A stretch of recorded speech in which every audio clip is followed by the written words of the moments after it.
Sir हर चुनाव में आप टीआरएस का साथ देते हैं, लेकिन ये बल्दिया के चुनाव में आप कहते हैं कि टीआरएस से हमारा नहीं है, फिर उधर वर्किंग प्रेसिडेंट कहते हैं, तो ये रिश्ता क्या कहलाता है? नहीं,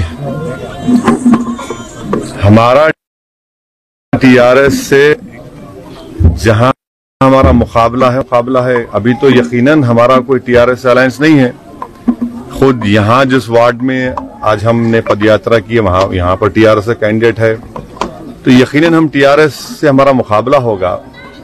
अब हैरत की बात यह है कि टीआरएस के पावर मंत्री हम पर इल्जाम लगाते कि हम क्या कहा जगदीश रेड्डी ने कि हम वो बीजेपी वालों को कहा आप मोदी ने ओवैसी से मुलाकात की। फिर कांग्रेस वाले हम पर इल्जाम लगाते और बीजेपी वाले हम पर इल्जाम लगाते। तो हैदराबाद की एक मशहूर कहावत है कि गरीब की जोरू सबकी भाभी, तो वही हाल हो गया है। तो चलता है, कोई बात नहीं, मुकाबला होगा, मुकाबला करेंगे हम, और हमको पूरा उम्मीद है कि इंशाअल्लाह ताला इस मुकाबले में अल्लाह और अवाम हमको कामयाब करेगी। केसीआर ने एंटी बीजेपी फ्रंट बनाने का अनाउंसमेंट किया था कुछ दिन पहले, तो क्या आप उस एंटी बीजेपी फ्रंट के साथ जाएंगे, केसीआर के साथ जाएंगे? क्योंकि उन्होंने कई और तमाम पार्टियों को भी बुलाया। अब नहीं मालूम, बी टीम को लेंगे, नहीं मालूम। पूरी ताकत के साथ यहाँ पर इस बार आप बोलिए, क्या बोलिए? बीजेपी के नेशनल लीडर्स भी आ रहे हैं सर, पहली बार जीएचएमस में ऑलरेडी उनके नेशनल आज जवहरी के साथ भी आ रहे हैं सर। और उसमें सर ये कहा जा रहा है कि ये लड़ाई जो है वो देश प्रेमियों और देशद्रोहियों के खिलाफ है। उनका ये पोल एजेंडा है, वो इसी बात पर चुनाव लड़ने वाले हैं। खुद स्टेट प्रेसिडेंट ये कहते हैं कि ये लड़ाई देश प्रेमी और देशद्रोही के बीच है। ऐसा है ना कि किसी बीजेपी के लीडर को अगर आप रात में उठा देंगे और बोलेंगे पहला नाम बोलो, बोलेगा ओवैसी, दूसरा नाम बोलो बोलेगे गद्दार, तीसरा नाम बोलो टेररिज्म, चौथा नाम बोलो पाकिस्तान, तो वो क्या कर सकते हैं? लोगों को आदत से मजबूर है। बीजेपी को ये बताना चाहिए कि 2019 के बाद से उन्होंने तेलंगाना को और खास तौर से हैदराबाद की आवाम को उन्होंने क्या फाइनेंशियल हेल्प की। इतना बड़ा सैलाब आया हैदराबाद में, बहुत से मुकामात पानी में डूब चुके थे, आपने टीवी पर दिखाया। भाई आपने हैदराबाद को, जीएचएमसी को मोदी सरकार ने क्या फाइनेंशियल हेल्प की? अगर आप हेल्प कर देते तो यकीनन बोल सकते आपने कुछ हेल्प नहीं की।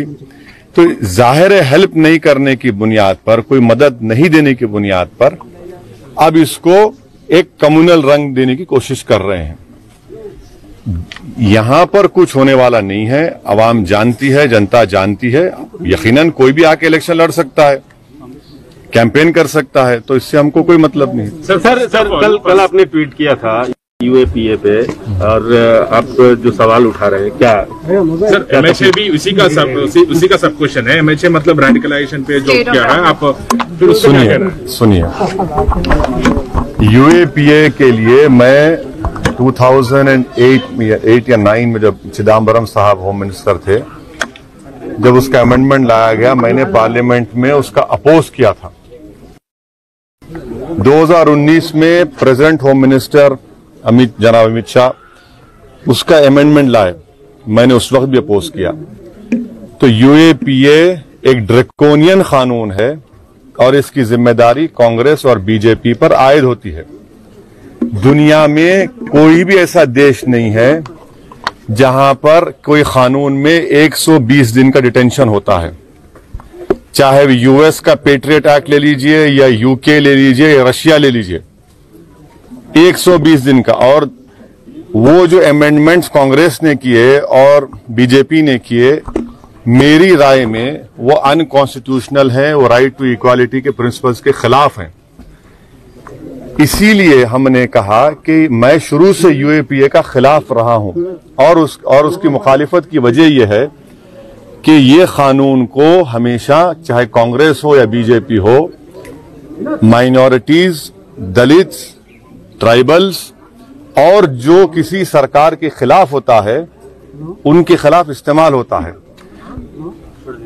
चौथी बात यह है कि मेरे पास एम्पिरिकल एविडेंस है कि जिस किसी पर यूएपीए लगाया गया उसमें 70% से ज्यादा लोग एक्सोनरेट हो जाते, मगर 5-5 साल 6-6 साल उनको जेल में सड़ना पड़ता है। ये इसकी हकीकत है। रहा सवाल रेडिकलाइजेशन का, तो हम ये पूछना चाह रहे हैं कि बीजेपी पार्टी में खुद ऐसे 2 सांसद बैठे हैं जिन्होंने गोडसे को बड़ा देशभक्त कहा। अब ये रेडिकलाइजेशन है या नहीं है, बीजेपी बता दे। बीजेपी में एक मंत्री हैं जो अब मंत्री थे, अब एमपी हैं, जिन्होंने इखलाक के मारने वालों पर जो एक्यूज थे उनकी जनाजे पर फूलमाला चलाई। ये रेडिकलाइजेशन है, नहीं बताइए। तीसरा, बीजेपी में आज भी एक सांसद हैं झारखंड के जो अलीमुद्दीन को मारने वालों को जो कोर्ट ने उनको कन्विक्ट किया था, वो जब बेल पर निकल के रहा हाई कोर्ट से, तो उनका फूल माला से इस्तकबाल किया। ये रेडिकलाइजेशन नहीं, बताइए। बीजेपी हमको ये भी बता दे कि दिल्ली में जो फसादात हुए, एक मस्जिद के ऊपर चढ़कर मस्जिद के गुंबद के ऊपर जब ये झंडा लगाया गया था, वो रेडिकलाइजेशन है या नहीं है। कोरोना को कह दिया गया कि तबलीगियों ने फैलाया, कोरोना को भी आपने इस्लाम से जोड़ दिया, तो ये क्या है, रेडिकलाइजेशन ही नहीं है। तो हर चीज में रेडिकलाइजेशन कहां पर हो रहा है, किस पर हो रहा है। तो गवर्नमेंट को बताना चाहिए कि डी रेडिकलाइजेशन अगर करने वाले हैं तो क्या वो सिर्फ एक मजहब के ऊपर करेंगे या सब पे करेंगे। सर, उनकी दिक्कत ये है कि आपने हिंदुत्व की जो परिकल्पना दी, हिंदुत्व, सुनिए, हम ये पूछना चाह रहे हैं कि हिंदुत्व का डेफिनेशन बीजेपी बता दे। क्या वो सावरकर के डेफिनेशन को मानती है, नहीं मानती है? क्या वो गोलवालकर का जो डेफिनेशन है उसको मानते हैं, नहीं मानते हैं? हम इस पर आपको कई बार हमारा स्टेटमेंट हो चुका है। डी रेडिकलाइजेशन अगर करेंगे तो किसका करेंगे? जो जाकर कहते हैं कि आप अपनी दुकान में पटाखे मत बेचिए, जो महल्लों में अगर कोई तरकारी बेचने वाले आता है तो कहते हैं तू यहां पर मत आ, फ्रूट बेचने वाला तो बोलते तुम नहीं बेच सकते। किसका रेडिकलेशन होना चाहिए, ये हम पूछना चाह रहे हैं। डी रेडिकलेशन होना चाहिए। Hindutva is built on lies, and Muslims are not allowed to participate. Well, that is the true definition as laid down by Savarkar in his book and Golwalkar in his book and by various other संघ ideologues. Sir, waste Bengal में election आने वाले हैं। Waste Bengal election में sir, waste Bengal, एक minute sir, waste Bengal के उस सवाल पे हमेशा आप बसते आ रहे हैं जो आपके यूपी के सदर ने जो बयान दिया। यूपी के सदर नहीं है, वो हमारे पार्टी के स्पोक्स पर्सन है। उनका जो बयान आया, मैं आपको फिर से पार्टी के तरफ से ऑफिशियली ये कह रहा हूं कि हम बंगाल के यूनिट के लोगों से मीटिंग होने वाली है, क्योंकि म्युनिसिपल इलेक्शन आ गया, थोड़ा देरी हो गई। उनसे बात करके ही, उनसे पूरा फीडबैक लेके, उनका ओपिनियन लेकर ही हम एक कंसिडर्ड डिसीजन पर अराइव करेंगे और आपको बताएंगे। तो ममता बनर्जी के साथ जा सकते हैं? पहले तो मुझे अपनी यूनिट से बात करना है इलेक्शन लड़ने के ताल्लुक से, और इलेक्शन लड़ने की जब बात होगी तो हम इलेक्शन लड़ेंगे। और यकीनन इसमें कोई दो राय नहीं होना चाहिए कि जब हम डिसीजन लेंगे तो इलेक्शन लड़ेंगे, उसके बाद बताएंगे आपको। Sir, home minister Amit Shah Tamil Nadu में है और उन्होंने प्रचार तमिलनाडु के लिए कैंपेनिंग भी शुरू कर दी है, तो आप किस तरह से देखते हैं उनका कैंपेनिंग? सुनिए, अब ये जीएचएमसी का इलेक्शन है, अब आप लोग ज्यादा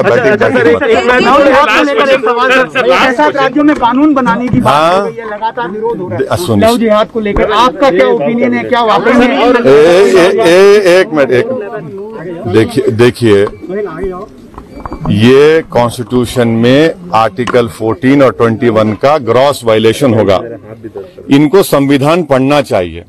आप इतना ज्यादा हेट्रेड में आगे बढ़ जाते हैं, जरा संविधान पढ़ लीजिए। आर्टिकल 21 क्या है, पढ़ लीजिए। स्पेशल मैरिज एक्ट का खत्म कर देंगे आप, उसको खत्म कर दीजिए। फिर आप ये बातें करना, इस तरह से सिर्फ हेट्रेड पैदा करना, ये नहीं चलेगा। कोरोना की मारामारी की वजह से भारत में करोड़ों लोगों की नौकरियां जा चुकी हैं। उनको नौकरियां दीजिए। आप नौकरियां नहीं दे सकते। जीडीपी 0 हो चुका है, आप उसके ताल्लुक से कुछ नहीं करते। तो देश के नौजवान जो बेरोजगारी का शिकार हो चुके हैं, जो गरीबी उनका मुकद्दर बन चुका है, उनकी तवज्जो हटाने के लिए ये सब ड्रामेबाजी बीजेपी कर रही है। अब अंतिम सवाल है, नहीं अंतिम सवाल एक सुर पूछेंगे, एक सुर ठहरिए, हाँ सब इम्पोर्टेंट है, बोलिए। Sir, how many seats will you be contesting in the GHMC elections as of now? I think between 52 and 55. I exactly don't have here, but between 52 and 50, but most probably 52.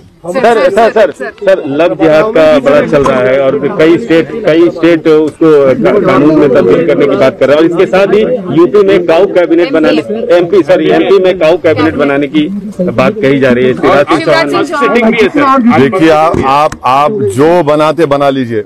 BJP से हमारा एक ही सवाल है कि आपने जो unconstitutional lockdown किया, untimely किया, जिससे भारत के करोड़ों गरीबों की नौकरियां जा चुकी हैं, नौकरियां कब देंगे? नौकरियां बताइए, आप किसको नौकरियां देने वाले हैं? अब तक कितने नौकरियां आपने दी हैं? जो बेरोजगार हो चुके हैं 8-9 करोड़ लोग, आप बताइए इनका रोजगार क्या होगा? आप ही की मीडिया फेटर्निटी में लोगों का ले ऑफ हो रहा है, उनको क्या करने वाले हैं? देंगे क्या? उनको भी कैबिनेट में जगह देंगे? उस कैबिनेट में बिठाएंगे लाके उन लोगों को? ये देश के सामने अहम सवाल है जिसका इनके पास कोई जवाब नहीं है। सर हमारे फोर्सेस ने लव जिहाद को लेके जो कानून बनाने की हम तो ये कह रहे हैं, खाली लव को फैलाइए, लव फैलाइए, बस लव फैलाइए, हेटर खत्म करिए। कितना हेटरेट करेंगे? अरे ये एक अजीब बात है कि लव भी होगा और जिहाद भी होगा, ये कैसा होगा भैया? हाँ, मोहब्बत की जिहाद अगर करना है तो मोहब्बत फैलाने का जिहाद हम कर सकते हैं। मोहब्बत फैलाइए, लव फैलाइए, कितना गर्मी पैदा करेंगे, कितना जहर फैलाएंगे? बस करिए ना, दिलों को जोड़ने का काम करिए मोदी जी। आपके दोस्त गिरिराज सिंह नहीं, हमारे आपके दोस्त हैं वो। सर यूपी के लॉ कमीशन चेयरमैन भी ये कहते हैं कि मुसलमानों को टारगेट करने के लिए ना, किसी कम्युनिटी को टारगेट करने के लिए ना, लव जिहाद लेके आ रहे हैं। ड्राफ्ट अभी तैयार किया। मेरे भाई, उनको कॉन्स्टिट्यूशन पढ़ना चाहिए, आर्टिकल 21। उनको सुप्रीम कोर्ट का जजमेंट पढ़ना चाहिए कि choice is now fundamental right in the constitution. Special marriage act का खत्म करेंगे क्या? बताइए, बोल दीजिए ना। सुप्रीम कोर्ट का जजमेंट है कि choice is a fundamental right, article 21 is a fundamental right, special marriage act is there. What is this? The country requires jobs, the youth require jobs. Migrant laborers are suffering throughout India. Economy is down. More people have become poor. You have more children who are child labor now. What is this Mr. Modi doing? What is his government doing? This is the question which each and every Indian is asking. But to divert the attention from their basic needs, the government is indulging in this sort of language, simple as that.